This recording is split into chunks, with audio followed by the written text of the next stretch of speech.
What was meant to be a solemn moment of unity quickly turned into a scene no one expected. During President Hakainde Hichilema's speech honoring Edgar Lungu, cameras captured 7 shocking incidents that left the crowd stunned and the nation divided. Some moments were so tense that officials tried to silence the media, while whispers spread of a hidden power struggle between HH and the Lungu family. But here's the real question: were these just accidents on stage? Or carefully staged moves meant to send a message about Zambia's future? Stay tuned, because what we uncovered during HH's tribute to Lungu will leave you questioning what really happened that day. What should have been a moment of respect turned into one of the most controversial events in Zambia's recent history. During President Hakainde Hichilema's speech honoring Edgar Lungu, 7 shocking events unfolded on stage, moments that were never meant for the public eye. From sudden interruptions to unexpected reactions in the audience, these incidents exposed not just a tribute, but a hidden struggle between HH and the Lungu legacy. On InspirAfrica Official, we break down exactly what happened, why it matters, and what this means for Zambia's political future. Was HH really honoring Lungu, or was there a deeper message behind his words? How did the Lungu family react? And why are whispers of a cover-up spreading fast? This is not just a speech, it's a turning point in Zambia's power struggle. The silence before the storm. The hall was full. Cameras flashed, officials whispered, and the nation held its breath. President Hakainde Hichilema had stepped forward to do something no one expected: honor Edgar Lungu, the man who once stood as his greatest rival. For a moment, the stage looked calm. Too calm. And that's when the silence began to feel strange. Every major speech carries a rhythm: applause, cheers, or at least polite murmurs. But this one was different. The silence wasn't respect, it was heavy, uneasy, almost threatening. Zambians watching at home felt it through their screens. Something was wrong, but no one could put a finger on it. Behind the scenes, security officers shifted nervously. They scanned the crowd more than usual, eyes darting from one corner to another. Advisors whispered into radios. Why so much tension for what was meant to be a solemn tribute? And then came the first sign. A microphone crackled, just slightly, then went dead quiet again. Technicians rushed to check it, but HH kept speaking. Still, the sound of that glitch lingered like a warning, the kind of omen that only makes sense when the storm finally breaks. Observers later said it felt like the air itself was charged. Lungu supporters sat stiff, their faces unreadable. HH's allies clapped politely, but even their smiles seemed rehearsed. Between the two camps, there was no unity, only a fragile pause, waiting to snap. And in that uneasy pause, a question hung in the air: was this really about honoring Lungu, or was it about rewriting history? For HH, the silence was a test of control.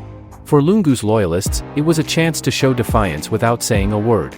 And for ordinary Zambians, watching closely, it was the start of something they could not yet see, a speech that would unravel into chaos.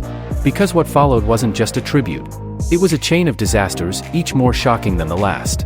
In the next episode, we uncover the mic that betrayed him, the moment a simple failure turned into whispers of sabotage. The mic that betrayed him. The speech had barely begun when it happened. A sharp crackle. Then silence. The microphone in President HH's hand went dead, live, in front of the nation, as he honored Edgar Lungu. For a second, no one moved. It seemed like a minor technical glitch. But in politics, nothing ever feels minor. Cameras zoomed in. HH adjusted the mic, gave a small smile, and tried again. Still nothing. The room froze. That's when the whispers began. Was it sabotage? Was someone trying to humiliate the president on stage, and at the very moment he spoke Lungu's name? Security rushed to the technicians, their faces tense. Some swore they saw one engineer shaking, as though he already knew he'd be blamed. HH tried another mic. It worked, but the damage was done. The crowd's mood had shifted. Lungu supporters exchanged glances, some even smirking. HH's allies clapped loudly, almost too loudly, trying to drown the tension. But the sense of control had slipped. To many Zambians watching on TV, the moment felt symbolic. Here was the president, powerful yet suddenly silenced. And it happened right as he honored the man whose death had divided the nation. Coincidence? Or a calculated move? Social media exploded within minutes. Hashtags flew, hashtag sabotage, hashtag HHmicfail, hashtag LunguEspirit. Memes spread faster than the official broadcast. A simple sound failure had turned into a national debate. But here's the question: who stood to gain? If it was an accident, it was embarrassingly timed. If it wasn't, then someone had just sent a very dangerous message. Because in Zambia's fragile political climate, a broken microphone wasn't just about sound. It was about silence, a silence that could mean defiance, rebellion, or even betrayal. And while HH tried to brush it off, the audience knew one thing: the cracks were showing. What happened next proved it wasn't just a mic failure. The stage itself seemed to turn against him. In episode 3, we reveal the collapse of order, when chaos spilled into the crowd, and HH's tribute to Lungu became something far darker. The collapse of order. The microphone was back on, but the damage was already done. President HH pressed forward, determined to finish his tribute to Edgar Lungu. But the room was no longer calm. You could feel it in the shifting of chairs, the murmurs rippling through the audience. Something was breaking. At first, it was small. A heckle from the back row. A sharp voice cutting through the silence: hypocrisy. Gasps followed, security moved instantly, but the voice had already lit the spark. The tension that had been quietly brewing snapped. Some of Lungu's supporters began to clap, not in support, but in mockery. Others booed. The line between respect and protest blurred in seconds. HH paused, his face tight. Cameras caught it, the split second where a tribute turned into confrontation. Order was slipping. Security rushed to quiet the crowd, but each movement only fueled the fire. A scuffle broke out on the left side of the hall. 2 men shoved each other before being dragged out. The sound of chairs scraping echoed louder than HH's words. Social media live streams captured every second. What was meant to be a solemn national moment was now chaos, streamed directly into homes across Zambia. "This isn't a tribute," one commentator tweeted, "it's a battlefield." And yet, through the shouting and movement, HH pressed on with his speech. His voice steadied, but the cracks showed. For his supporters, it was proof of his resilience. For his critics, it was evidence of a president out of touch with the room. But here's the chilling part: the collapse of order wasn't just about noise. It was a reminder of how fragile Zambia's unity really was. A single spark had turned tribute into turmoil. And the worst was still to come. Because in the middle of this chaos, something far more shocking unfolded, a scene that would dominate headlines and haunt the event forever. In episode 4, we reveal the protester who defied security, the moment one man stood up, and the hall erupted. The protester who defied security. The hall was already restless. Scuffles, whispers, jeers, the tribute was on the edge of collapse. And then, from the middle rows, one man stood up. He wasn't shouting at first. Just standing there, silent, tall, refusing to sit. Security noticed instantly. Their radios crackled. But before they could move, his voice rang out, not in Lungu's name. The words cut through the hall like a blade. Gasps, cheers, boos, the room erupted all at once. Cameras swung toward him, catching his defiance in perfect clarity. A lone protester, surrounded by officials, daring to interrupt the president. Security rushed forward. But the man didn't move. He raised his hands high, his voice louder now, accusing HH of betrayal, of dishonoring Lungu's legacy. The hall exploded in noise, some shouting, "Throw him out," while others yelled, "Let him speak." HH froze for a moment. His eyes locked on the man, his jaw tight. To some, it looked like anger. To others, restraint. But the pause said everything. The president had lost control of the stage. And then chaos broke loose. Security grabbed the protester, dragging him toward the exit. He resisted, shouting words that the cameras didn't fully catch, words that would later circulate on social media as conspiracy theories. Some swore he accused HH of lying. Others claimed he warned of a hidden truth about Lungu's death. No one could agree. But everyone remembered. The audience split. Lungu's loyalists clapped and cheered the protester as he was dragged out. HH's supporters jeered, demanding order. The noise was deafening. For millions watching on TV, the scene was surreal. A state tribute, meant to show unity, had turned into open confrontation. And the protester, nameless, unknown, had stolen the spotlight from the president himself. But here's the mystery: who was he? A random mourner? A planted voice? Or a symbol of something much larger brewing beneath the surface? One thing was clear: the protester had opened a door that could not be closed. Because what followed next wasn't just defiance. It was disaster. In episode 5, we reveal the banner that stopped the speech, when an unexpected symbol brought the entire hall to a standstill. The banner that stopped the speech. The protester was gone, dragged out by security. The hall tried to settle, but the damage was already done. President HH pushed forward, his voice firmer now, determined to finish the tribute. But before he could reach his next point, the air shifted again. From the balcony above, a piece of cloth unfurled. At first, it looked like someone had dropped a scarf. But as it spread wide, the crowd gasped. It wasn't a scarf. It was a banner. In bold, black letters, it read, "Lungu did not die in peace." The hall froze. Cameras zoomed in instantly, flashing the words across national TV. Gasps echoed like thunder. For HH, this was the nightmare moment. His tribute was no longer about respect or unity, it had turned into accusation. Security scrambled to the balcony, yanking the banner down as quickly as they could. But the damage couldn't be undone. For several long, heavy seconds, the hall had been forced to read those words. And the silence that followed was more powerful than any protest. Lungu supporters erupted, some clapping, others shouting, "Truth." HH's allies shouted back, demanding calm. The room had become a battlefield of voices. But the real storm wasn't inside the hall. It was outside. Within minutes, the image of the banner flooded social media. It was shared thousands of times, screenshots spreading faster than official statements. And the question exploded: what did the words mean? Some believed it was a direct accusation, that Lungu's death was not natural. Others argued it was symbolic, pointing to the political turmoil he left behind. Either way, the banner had turned grief into suspicion, tribute into scandal. And as HH stood there on stage, visibly shaken, one truth became clear: he had lost control of the moment. Because this wasn't just about a banner. It was about a story that many believed was still hidden, and a speech that could no longer cover it up.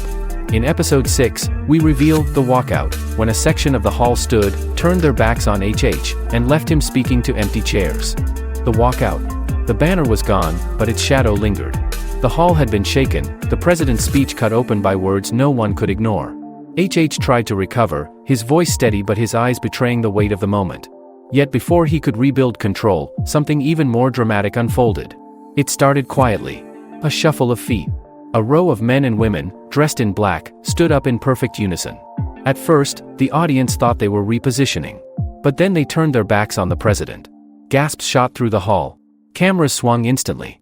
The row, Lungu loyalists, unmistakable, began walking out. One by one, others followed. Not with shouts, not with violence, but with silence that cut deeper than any protest. The sound of chairs scraping across the floor echoed through the hall like thunder. HH paused mid-sentence, his words collapsing into the noise of departure. Viewers at home watched in disbelief as officials, allies of the late Lungu, abandoned the tribute. For HH, the humiliation was live, unavoidable. A walkout wasn't just defiance. It was a statement, a message that they refused to honor him as he honored their leader. Social media erupted within seconds. Hashtags flew, #HH walkout, #Lungu loyalists, #stage of shame. Some called it disrespectful to the dead. Others saw it as bravery, a public declaration that HH had no right to control Lungu's memory. The cameras captured everything. HH stood alone at the podium, flanked only by his inner circle, while empty chairs stretched across the hall like scars. It was a picture that would define the event more than any speech ever could. And here's the haunting part: a walkout is not noise. It's silence. And silence, in politics, can be the loudest message of all. But the walkout wasn't the end. It was only the beginning of the final act. Because what happened next didn't just challenge HH's speech, it nearly stopped it altogether. In episode 7, we uncover the stage invasion, when the line between audience and authority collapsed, and the tribute to Edgar Lungu spiraled completely out of control. The stage invasion. The walkout had shaken the hall, leaving empty chairs like battle scars. President HH gripped the podium, determined to finish what he had started. But the room was no longer his. The tension was electric, fragile, ready to snap. And then, it did. It began with a ripple from the crowd, shouting, clapping, movement. At first, security assumed it was just another protester. But then, in one shocking moment, a group pushed forward, breaking past the first line of guards. They weren't there to listen anymore. They were heading straight for the stage. Gasps erupted. Cameras jolted. HH's bodyguards surged in, forming a wall around him. But the sight was unforgettable, men and women charging forward during a presidential speech, hands raised, voices shouting Lungu's name. For the nation watching live, it was chaos. Some thought it was an assassination attempt. Others believed it was a desperate act of loyalty to Lungu. Security wrestled with the invaders, dragging some down, but at least 2 reached the foot of the stage before being stopped. HH froze, his face pale, as his guards closed in tight. For several long seconds, the president of Zambia stood shielded, silent, as the hall collapsed into panic. The broadcast tried to cut away, but the images were already burned into public memory. Clips flooded social media, HH under siege. Lungu loyalists stormed stage. Tribute or battlefield? In the aftermath, questions swirled. Who were the invaders? How did they get past security? And most chilling of all, were they acting alone, or were they sent by powerful hands hidden behind the curtain? The speech that began as a solemn tribute ended in near disaster, forcing Zambia to confront a darker truth: unity was only an illusion. The ghosts of the past were not buried with Edgar Lungu. They were alive, loud, and ready to fight. But here's the real twist: this stage invasion was only the surface. Behind it lay whispers of deeper plots, secret meetings, and a struggle for Zambia's future that had only just begun. And that is where our next episode begins: the Hidden Orchestrators. Who really engineered the chaos, and why? The Hidden Orchestrators. The stage invasion shocked the nation. Images of men storming toward the president spread across the world, leaving one burning question: was this chaos spontaneous, or was it planned? At first, the official line was simple: unruly mourners. But Zambians weren't convinced. The protests, the banner, the walkout, the invasion, these weren't random. They felt too connected, too precise. Like pieces of a puzzle no one wanted to admit existed. Whispers began to spread. Some pointed to Lungu's most loyal allies, saying they had orchestrated the disruptions to humiliate HH. Others accused shadowy figures inside the government itself, rivals who stood to benefit if HH appeared weak on live television.